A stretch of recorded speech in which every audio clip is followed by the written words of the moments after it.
అందరికీ నమస్తే అండి. ఈరోజు రెసిపీ చపాతీ. చపాతీ అంటే చాలామందికి ఇష్టం ఉండదు. కానీ ఈ విధంగా చేసి పెడితే మాత్రం ఖచ్చితంగా మరొకటి వెయ్యండి అని వేసుకొని మరి తింటారు. అంత బాగుంటాయండి. చూసారు కదా ఎంత శుతిమెత్తగా ఉందో. అది ఈ విధంగా తుంచుతూ ఉంటే ఎన్ని పొరలు పొరలుగా వస్తున్నాయో. అయితే ఇప్పుడు ప్రాసెస్ చూద్దామండి. ఒక ప్లేట్లో నేను 2 కప్పుల గోధుమ పిండిని అయితే తీసుకొని టేస్ట్కి సరిపడే సాల్ట్ వేసుకొని ఒకసారి ఈ సాల్ట్ అంతా పిండంతా కలిసేలాగా ఈ విధంగా కలుపుకోవాలి.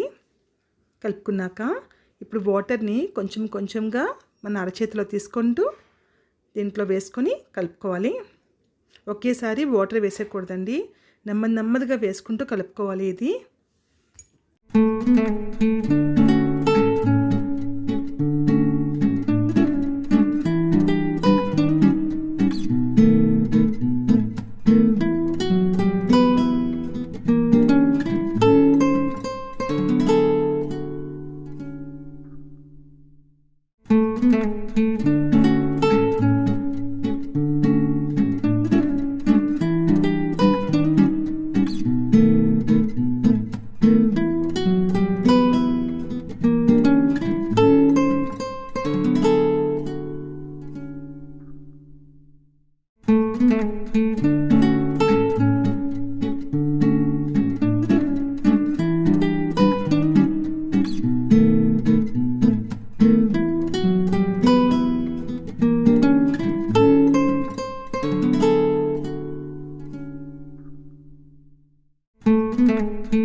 పిండి అయితే కలిపేసుకున్నామండి.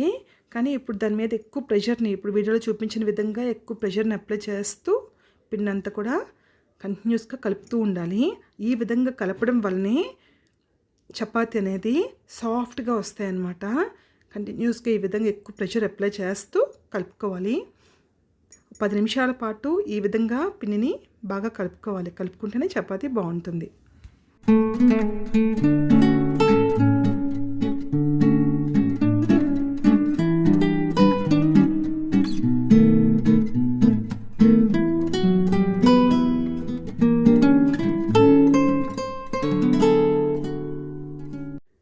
ఇప్పుడు ఈ పిండి పైన కొంచెం ఆయిల్ వేసుకొని మరొకసారి దాన్ని ఈ విధంగా కలిపిన తర్వాత దీనిపైన మూత పెట్టుకోవాలి. మూత పెట్టుకొని ఒక పావు గంట సేపు దాన్ని పక్కన పెట్టుకోవాలి. అప్పుడు పిండి రెడీ అవుతుంది మనకి చపాతీల కోసము. వేలితో ఈ విధంగా నొక్కినప్పుడు పిండి ఈ విధంగా లోపలికి వెళ్ళాలి. ఈ కన్సిస్టెన్సీలో మనం పిండి రెడీగా ఉంచుకొని మూత పెట్టుకొని ఒక పావు గంట సేపు దీనికి రెస్ట్ ఇవ్వాలి. ఇప్పుడు చపాతీ ప్రాసెస్ చూద్దాము. పావు గంట సేపు రెస్ట్ ఇచ్చిన తర్వాత మూత తీసి మరొకసారి పిండిని ఈ విధంగా కలుపుకోవాలి. ఈ విధంగా నొక్కాలి. నొక్కిన తర్వాత ఇప్పుడు వాటిని డివైడ్ చేసుకోవాలి. చపాతీ కోసము ఉండల కింద డివైడ్ చేసుకుంటున్నాను. మీరు చిన్న సైజు చపాతీలు చేసుకుంటే లేదా పెద్ద సైజు చపాతీలు చేసుకోవాలి. దాన్ని బట్టి ఈ మిశ్రమాన్ని డివైడ్ చేసుకోవాలి. ఈ విధంగా డివైడ్ చేసుకున్నాక దీనిపైన మూత పెట్టుకొని ఉంచుకోవాలి.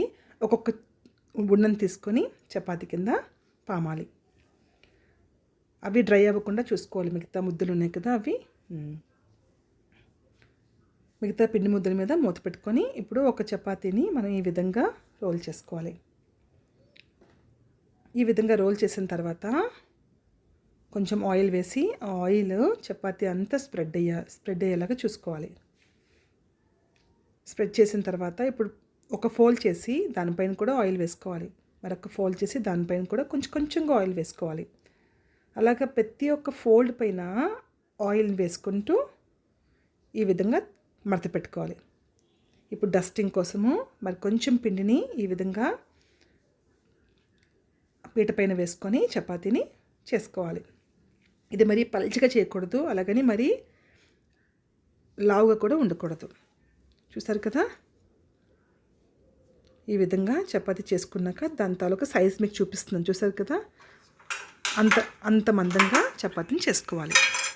చపాతీ చేసుకున్నాక వేడి పెనం పైన ఎప్పుడు కూడా చేసినప్పుడు ఫ్లేమ్ హైలో ఉంచుకోవాలి. వేడి పెనం మీద చేయాలి. ఇది ఫ్లేమ్ హైలోనే ఉంచుకోవాలి. 2 సైడ్లు కూడా ఆయిల్ వేసుకొని కాల్చుకోవాలి. ఒక ప్లేట్లోకి ట్రాన్స్ఫర్ చేసుకోవాలి. మరొక పిండి ముద్దను కూడా తీసుకొని ఈ విధంగా చపాతీ కింద పామి కొంచెం ఆయిల్ వేసి చపాతీ అంతా స్ప్రెడ్ చేసి ప్రతి ఒక్క ఫోల్డింగ్ పైన కూడా ఆయిల్ వేసుకోవాలి.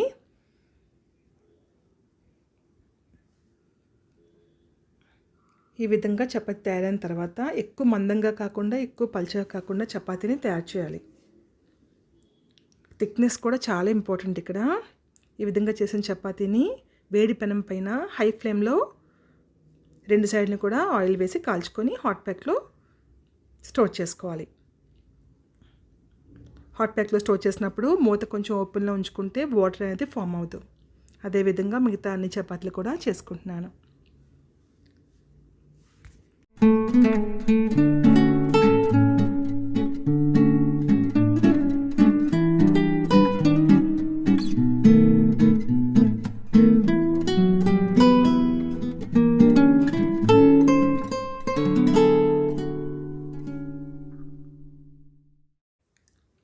మీకు ఈ వీడియో నచ్చితే ప్లీజ్ ఒక లైక్ చేయండి. అలాగే ఈ రెసిపీ మీరు తప్పకుండా ట్రై చేసి కామెంట్ రూపంలో మీ అభిప్రాయాన్ని తెలియజేయండి.